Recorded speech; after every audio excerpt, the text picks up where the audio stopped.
যে দুনিয়া নিয়ে আমরা ব্যস্ত হয়ে আছি না, বাড়ি গাড়ি স্ট্যাটাস প্রতিপত্তি ক্ষমতার দাপট, আল্লাহর কাছে এর মূল্য একটা পাখির একটা।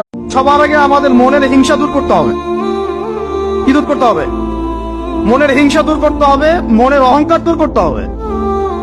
বিপদ আপদ যদি চলে আসে দোয়া ইউনুস পড়বো, বলবো লা ইলাহা ইল্লা আনতা সুবহানাকা ইন্নী কুনতু মিনাজ জালিমিন। আল্লাহ পাক যে কোনো বিপদ দূর করে দিবেন ইনশাআল্লাহ। ওজুর পানি মুছে ফেলবেন। রাসূল সাল্লাল্লাহু আলাইহি ওয়াসাল্লাম যখন ওযু করতেন, ওনার গায়ের পানিগুলো সাহাবায়ে কেরাম নিয়ে মুখে হাতে সারা শরীরে ঢেলে দিতেন। আর আল্লাহর সাথে সম্পর্ক করবেন। আপনি আপনার যে কোনো প্রবলেমস আল্লাহকে বলবেন।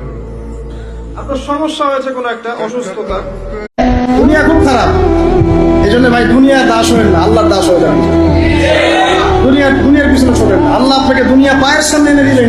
ভালোবাসা আল্লাহর পক্ষ থেকে আসে। কখন আসবে? যখন আপনি হালালের উপর থাকবেন, যখন আপনি বিয়ে করবেন হালাল ভাবে। অচেনা একটা মেয়ের হেজাব আল্লাহ এমনি এমনি দেয় না, যার সম্মান বেশি ওটার প্যাকেট বেশি। নারীদেরকে তো ইসলাম মর্যাদা দিয়েছে।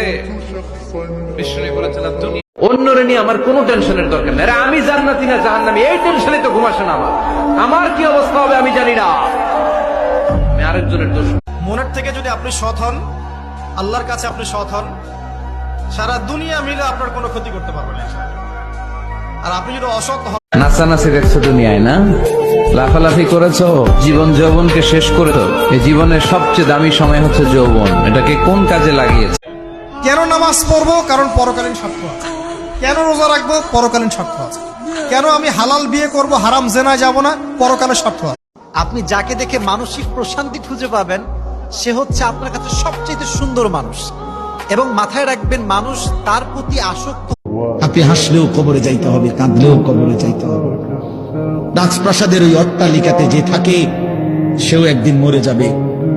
মানুষ নিশ্চিন্তে নাক ডেকে ঘুমাচ্ছে, কিন্তু মানুষের সামনে অপেক্ষা করছে মালাকুল মউত, মৃত্যু ফেরেশতা।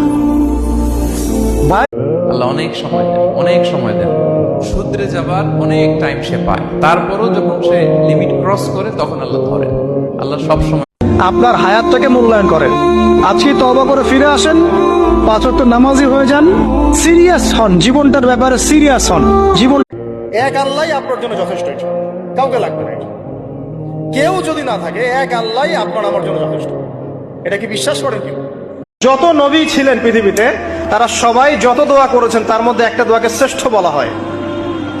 শিখিয়ে দেবো কোনটা? সেটা হল প্রত্যেক ফরজ সালাতের পরে সালাম ফিরিয়ে আওয়াজ করে পড়বেন আল্লাহু আকবার।